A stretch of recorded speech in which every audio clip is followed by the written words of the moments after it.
नमस्कार मित्रों, मैं हरिओम एस्ट्रोलॉजर आपका अपने चैनल में हार्दिक अभिनंदन करता हूं।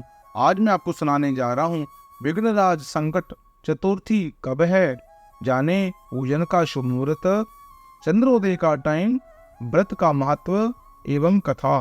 हिंदू धर्म में चतुर्थी का विशेष महत्व है।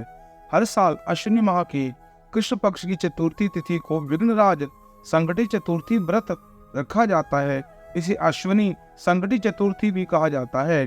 कृष्ण पक्ष की चतुर्थी तिथि को संकटी चतुर्थी और शुक्ल पक्ष की चतुर्थी को विनायक चतुर्थी का व्रत कहा जाता है। इस दिन भगवान गणेश जी की पूजा का विधि विधान से की जाती है। व्रत का पारण चंद्र दर्शन चंद्रमा को अर्घ देने के बाद किया जाता है। जाने विघ्नराज संकटी चतुर्थी का पूजन, शुभ मुहूर्त, टाइम व महत्व। चतुर्थी तिथि 20 सितंबर 2024 को रात्रि 9:15 से आरंभ होगी और 21 सितंबर को 2024 को 6:13 पर समाप्त होगी। विघ्नराज संकटी चतुर्थी का व्रत 21 सितंबर को दिन शनिवार को रखा जाएगा। इस दिन चंद्र दर्शन का समय रात्रि 8:28 पर है। इसके बाद आप चंद्रमा को अर्घ देकर व्रत का पारण कर सकते हैं। चतुर्थी का व्रत का महत्व। भगवान श्री गणेश जी की विधिवत पूजा की जाती है। मान्यता है कि इस दिन व्रत करने वाले व्यक्ति की मनोकामना पूर्ण होती है। जीवन के व्याप्त सभी परेशानी व दुखों से छुटकारा मिलता है। प्रातः काल का शुभ मुहूर्त क्या है? 4:57 से लेकर 6:06 पर प्रातः काल का मुहूर्त है। अभिजीत मुहूर्त 11:49 से आरंभ होकर 12:37 पर अभिजीत मुहूर्त है। विजय मुहूर्त का शुभ मुहूर्त है 2:15 से लेकर 3:03 तक मुहूर्त है। गोधूली मुहूर्त 6:18 से लेकर शाम के 6:41 तक है। अब करिए कथा का भक्ति भाव से श्रवण। और गणपति भगवान की जय। इस कथा के अनुसार एक समय की बात है, वाणासुर की कन्या उषा के सुव्रतः अवस्था में अनिरुद्ध का स्वप्न देखा। अनिरुद्ध की विरह से वे इतनी अभिलाषी हो गई, उसके चित्त को किसी प्रकार से शांति नहीं मिल पा रही थी। उसने अपनी सहेली चित्रलेखा से त्रिभुवन के संपूर्ण प्राणियों के चित्र बनवाए। जब चित्र में अनिरुद्ध को देखा तो कहा, मैंने इसी व्यक्ति को स्वप्न में देखा था, इसी के साथ मेरा पाणी ग्रहण भी हुआ था। हे सखी, यह व्यक्ति यहाँ कहीं भी हो, उसे ढूंढ लाओ, अन्यथा उसके वियोग में मैं अपने प्राण त्याग दूंगी।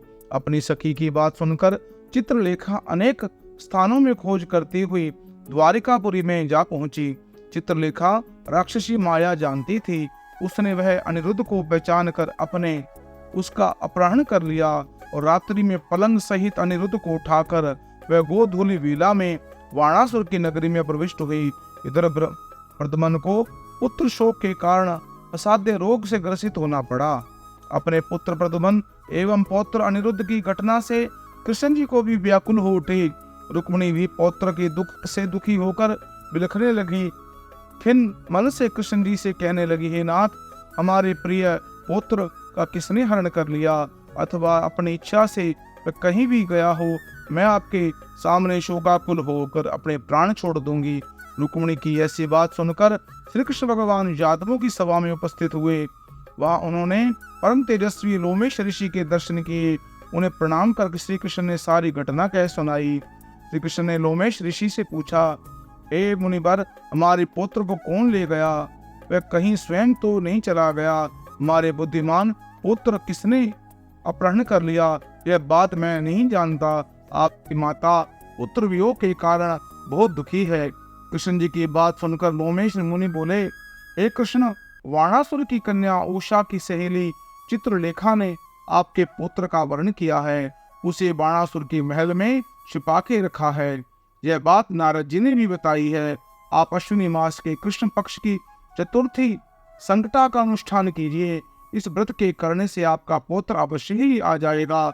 ऐसा सुनकर मुनिवर बन चले गए। श्री कृष्ण जी ने लोमेश ऋषि के कथा अनुसार व्रत किया और इस व्रत के प्रभाव से उन्होंने अपने शत्रु बाणासुर को पराजित कर दिया। यद्यपि उस भीषण युद्ध में शिवजी ने बाणासुर की रक्षा की थी, फिर भी वह परास्त हो गया।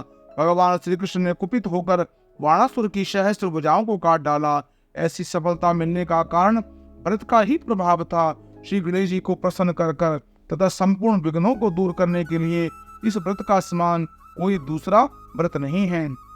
श्री कृष्ण जी ने कहा, राजन, संपूर्ण विपत्तियों के विनाश के लिए मनुष्य को इस व्रत को अवश्य ही करना चाहिए। इसके प्रभाव से आप शत्रुओं पर विजय प्राप्त करेंगे एवं राज्याधिकारी होंगे। इस व्रत की महिमा का वर्णन बड़े बड़े विद्वान भी नहीं कर सकते। हे कुंती पुत्र, मैंने इसका अनुभव स्वयं ही किया है, यह मैं आपसे सत्य कह रहा हूँ। इस प्रकार भगवान के वचनों को सुनकर युधिष्ठिर ने अपने शत्रुओं के नाश के लिए इस व्रत को भक्ति भाव से किया था और शत्रुओं को पराजित किया और समस्त विघ्नों का नाश होकर और अखंड राज्य की उनको प्राप्ति हुई। मित्रों, यह कथा बड़ी ही महत्वपूर्ण है, पुण्यदायिनी कथा है।